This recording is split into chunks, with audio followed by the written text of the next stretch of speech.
Hello viewers, راځئ چې زده کړو د انګلیش ورډز مینینګ پښتو کې. viewers ویډیو کمپلیټ وګورئ او چینل ضرور سبسکرایب کړئ. د انګلیش ورډ زموږ سره نیرو معنی ده نری کمزوري یا تنگ. نیرو مونږه د یو کمساري ځای دپاره یا د تنګې لارې دپاره استعمالوو.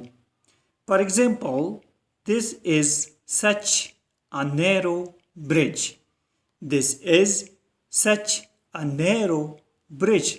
دا ډېر زیات تنګ پل دی. دا ډېر زیات تنګ پل دی. ویورز چینل سبسکرایب کړئ، ویډیو شیر کړئ او لایک هم کړئ. Thanks for watching.